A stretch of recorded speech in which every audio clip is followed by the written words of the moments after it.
데살로니가후서 1장 4절부터 9절까지의 말씀입니다.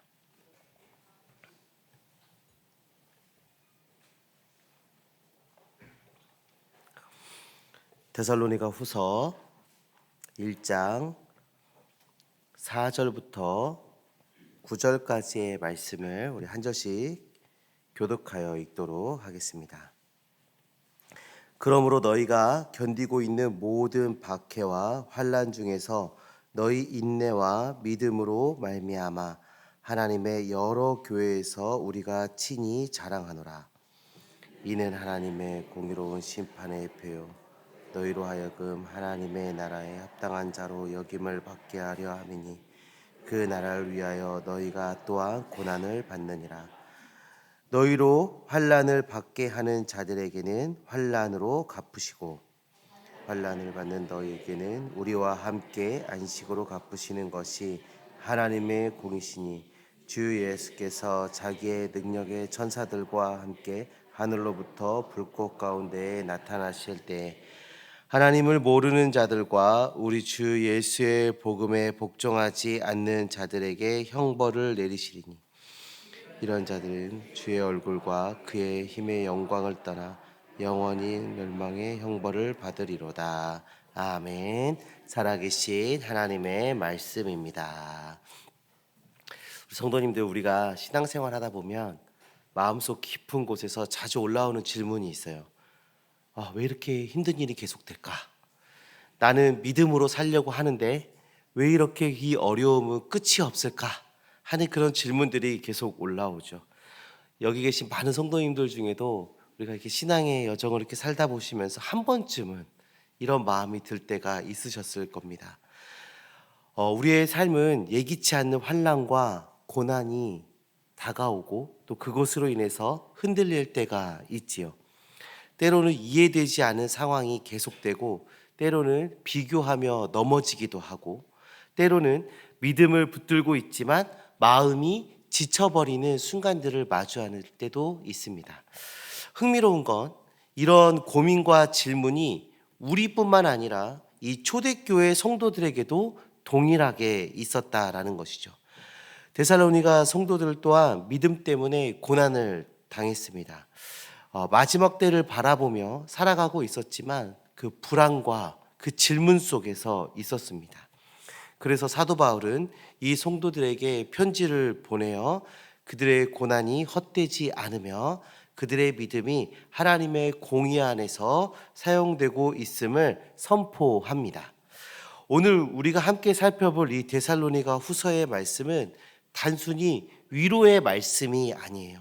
마지막 때에 살아가는 성도들에게 주어지는 분명한 해석이며 확신이고 약속입니다. 이 시대를 살아가는 우리에게도 동일합니다. 여전히 흔들리는 세상 속에서 신앙을 지키기 어려운 이 시대 속에서 우리에게 말씀합니다. 말씀 앞에 서라. 하나님 앞에 서라. 말씀해주고 있습니다. 오늘 이 말씀을 통해서 우리가 바라보는 이 고난을 바라보는 그 시선이 바뀌고 하나님의 공의와 계획이 다시 보이며 우리의 걸음에 새로운 힘이 더해지기를 소망합니다. 우리 데살로니가 후서의 말씀을 쭉 보다 보면 참 공감이 되는 말씀이죠. 우리가 앞에서도 말씀드렸던 것처럼 우리가 살아가고 있는 시대와 굉장히 잘 맞는 말씀들을 해주고 있기 때문입니다. 마지막 때를 살아가는 성도들에게 주어지는 말씀. 세상의 마지막 때를 살아가며 믿음을 지켜 살아가야 하는 이 성도들에게 주어지는 말씀이 오늘 우리가 함께 보고 있는 데살로니가 후서의 말씀이죠. 우리 4절의 말씀을 한번 다 같이 읽어보도록 하겠습니다. 4절입니다. 그러므로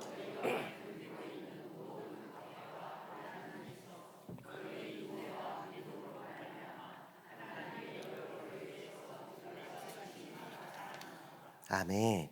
4절의 말씀을 보시면 너희가 견디고 있는 모든 박해와 환난이라고 말씀하고 있어요. 그렇죠? 근데 이 말은 우리 5절을 보시면 처음에 이는이라고 시작을 하죠. 이 이는이 이 너희가 견디고 있는 모든 박해와 환난을 가리키고 있습니다. 그러면 너희가 견디고 있는 모든 박해와 환난은 무엇을 말하나요? 5절에 나오는 하나님의 공의로운 심판의 표입니다. 그리고 5절 하반절을 보시면 나라를 위하여 너희가 또한 고난을 받느니라고 말씀하고 있죠. 하나님 나라를 위하여 성도가 고난을 받는 것에 대해서 분명하게 이야기해 주고 있습니다.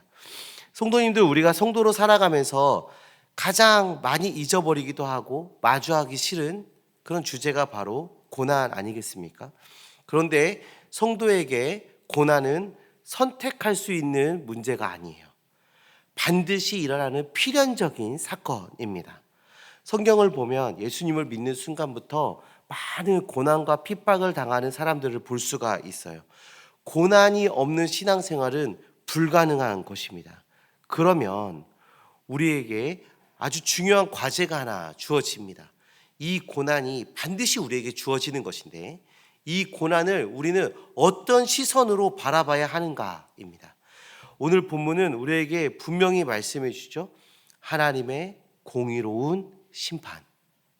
고난은 하나님의 공의로운 심판입니다. 세상의 사람들은 말해요. 하나님은 공의롭지 않다. 세상에서 이렇게 말하죠. 하나님은 세상에 관심이 없다. 세상이 이렇게 말하는 거예요. 그런데 믿음으로 인하여 당하는 성도의 고난은 하나님의 살아계심을 드러낼 뿐만 아니라 하나님께서 얼마나 공의로우신 분이신지를 드러내는 표이기도 합니다. 하나님께서 성도와 세상에 얼마나 개입하고 계시는가의 표시가 바로 고난받는 성도의 삶인 것입니다. 우리 베드로전서의 말씀을 한번 보도록 할 텐데요. 베드로전서 4장 16절부터 19절까지의 말씀인데 좀 긴 말씀이긴 하지만 우리 천천히 한 목소리로 읽어보도록 하겠습니다. 만일 그리스도인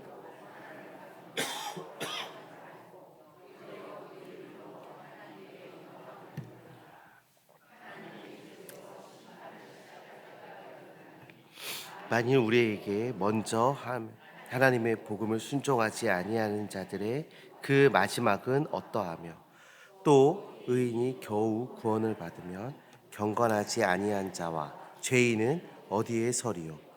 그러므로 하나님의 뜻대로 고난을 받는 자들은 또한 선을 행하는 가운데에 그 영혼을 미쁘신 창조주께 의탁할지어다.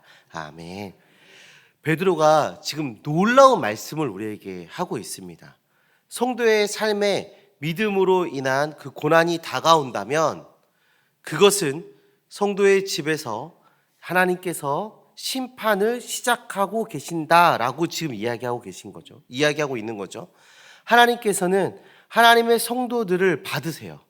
하나님의 성도들을 기쁘게 받으세요. 근데 그냥 받지 않으시고 죄에 익숙해 있고 죄에 빠져 있는 우리를 고난을 통해서 연단하시고 빚으셔서 아주 귀하게 받으십니다.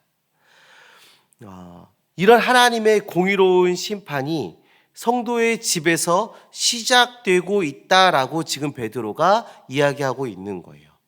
자, 그리고 그것이 성도의 고난이다라는 것입니다. 성도들은 이런 고난을 거쳐 하나님의 나라에 들어가게 됩니다. 자, 그렇다면 하나님을 믿지 않는 자들은 어떻다고요? 그들이 당할 심판은 말할 필요도 없는 거예요. 말할 수도 없고 우리가 표현할 수도 없는 그런 심판이 그들에게 임하게 되는 거죠. 사랑하는 성도님들, 성도인 우리가 이 땅에서 믿음으로 살아가면서 고난을 통과할 때 하나님은 그 성도의 삶에 특별하게 역사하십니다. 아들의 귀한 대속의 은혜로 자격이 없는 저와 우리 성도님들을 받으시고 이렇게 하시는데요. 5절 말씀이에요. 너희로 하여금 하나님의 나라에 합당한 자로 여김을 받게 하려 함이니. 아멘. 하나님의 놀라운 계획이 발견되십니까? 우리를 하나님 나라에 합당한 자로 받으시기 위해서 우리의 삶에 개입하시고 우리를 연단하시고 우리를 빚으신다는 것입니다. 우리를 간혹 말해요. 하나님께서 우리에게 좋은 것만 주시면 나 하나님 잘 섬길 수 있어요. 하나님 저한테 복만 주세요. 그러면 얼마든지 내가 하나님 잘 섬길 수 있습니다. 진짜 그러시나요? 우리에게 좋은 일만 주어지잖아요. 우리는 나태해집니다. 그것이 하나님의 은혜인지를 까먹어요. 그리고 결국에는 하나님과 멀어지는 일들을 우리는 너무 많이 경험하지 않았습니까? 하나님으로부터, 믿음으로부터 주어지는 복을 쫓아 살아가는 것이 아니라 저 세상을 쫓아 살아가게 되는 거죠. 그래서 하나님께서는 우리에게 그 연단의 과정을 주시는 겁니다. 그 고난을 통해서 우리를 성도로 만드시는 것입니다. 죄에 익숙한 우리의 그 나쁜 습관을 걸러내시고 하나님의 백성답게 살아가도록 우리를 연단하십니다. 성도님들, 지금 고난 가운데 서 계신 분 계십니까? 하나님께서 내 삶에 관심이 없으시고 나 홀로 서 있도록 내버려 두셨다고 생각하시는 분 계십니까? 지금 우리 하나님께서 우리와 함께하고 계십니다. 그 고난을 통해서 우리가 더욱더 하나님의 백성으로 만들어져 가고 있는 것입니다. 우리 로마서 5장 3절에서 4절 말씀을 함께 보도록 하겠습니다. 다만 이뿐 아니라 우리가 환난 중에도 즐거워하나니 인내는 연단은 소망을 이루는 줄 알미로다. 아멘. 여기서 지금 무엇을 우리에게 말씀해 주고 있어요?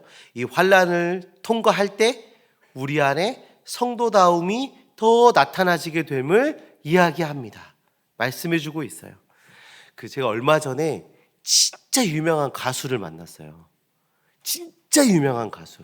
여기서 말하면 다 아시는 분인데 그분이 혹시 이 설교를 들으실까 봐 실명은 거론하지 않을게요.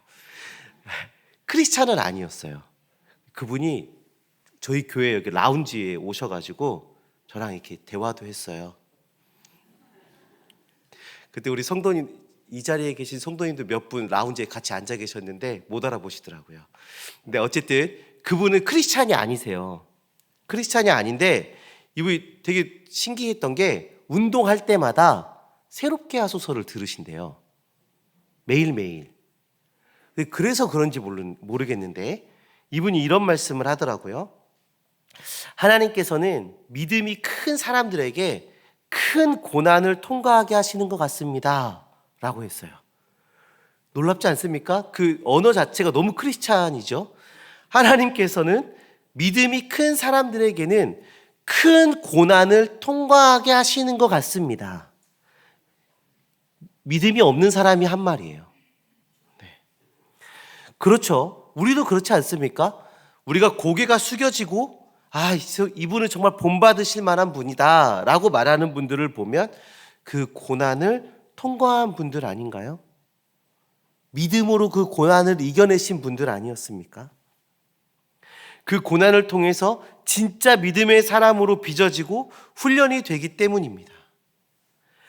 하나님의 연단, 그 훈련의 과정을 잘 통과하셔서 그 하나님의 영광을 드러내시는 우리 모두가 되기를 주님의 이름으로 축원합니다. 오늘 6절 7절 말씀, 오늘 본문 6절 7절 말씀을 읽고 계속해서 우리 말씀을 살펴보겠습니다. 6절입니다. 너희로 환난을 받게 하는 자들에게는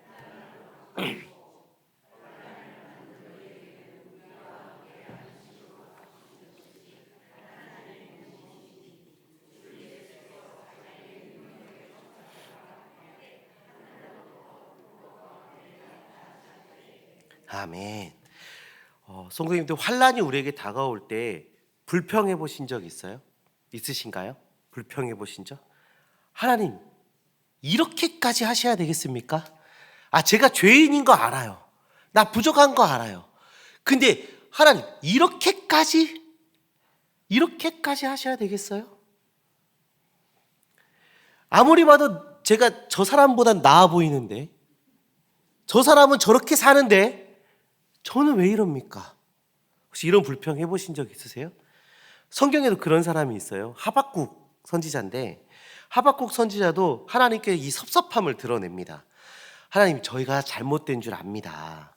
심판받아 마땅한 죄인들인 거 알아요.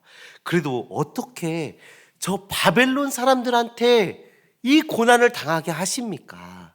저 악한 자들에게, 저 우매한 자들에게 어떻게 우리가 이런 고난을 당하게 하십니까? 하고 불평하죠. 하나님, 이 정도는 아니지 않습니까? 하고 말하는 거예요. 이럴 때 우리는 의심해요. 이런 상황을 맞으면 우리가 의심하게 됩니다. 하나님이 공의로우신 분이 맞으신가? 하고 의심하게 돼요. 그런데 성경은 분명하게 우리에게 말합니다. 하나님께서 우리가 받은 환난을 갚으신다라고 얘기해요. 우리가 받은 환난을 갚으신대요. 어떻게 갚으세요? 안식으로 갚아주시겠다라고 약속하십니다. 사랑하는 성도님들, 우리는 이것을 기억해야 됩니다. 우리의 눈에 보이지 않아도 지금 이 순간에도 하나님의 나라는 다가오고 있습니다. 하나님의 영원한 안식은 우리에게 다가오고 있어요. 우리가 보고 느끼고 그러지 못할지라도 하나님의 때가 점점점 다가오고 있는 것입니다. 그렇기 때문에 우리는 우리의 감각과 우리의 경험과 우리의 생각과 우리 가운데 있는 그 어떤 그 교만함으로 하나님께 불평불만으로 나아가는 것이 아니라 하나님의 그 큰 그림 안에 저는 매우 작은 존재입니다 하고 고백하시며 하나님의 공의를 기다리며 살아가야 하는 것이죠. 마지막 때를 기다리며 하나님의 공의를 소망하며 살아가는 우리에게 성경은 말합니다. 오른쪽 뺨을 맞으면 왼쪽 뺨도 대라. 오리를 가자고 하면 신미를 가지고 겉옷을 달라고 하면 속옷까지 내주라고 말씀하고 있어요. 내가 받는 고난과 핍박으로 원망하고 내 힘으로 보복하려는 것이 아니라 하나님의 공의가 반드시 임할 것이라는 것을 기억하면서 오히려 축복하며 살아가는 삶을 우리에게 요청하고 계신 것입니다. 때가 되면 하나님께서 다 갚으십니다. 우리 주님께서 수고했다, 잘했다 칭찬하시며 안식을 허락하실 때까지 인내하며 소망하며 살아내는 우리 모두가 되기를 소망합니다. 하나님의 공의가 실현되는 그 은혜의 때를 오늘 본문에서는 이렇게 소개하고 있는데 우리 다시 한번 7절, 8절 말씀을 함께 읽도록 하겠습니다. 7절입니다. 환난을 받는 너희에게는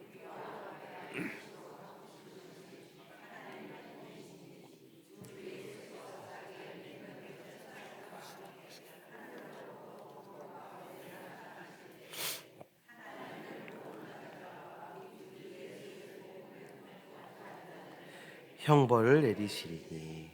아멘.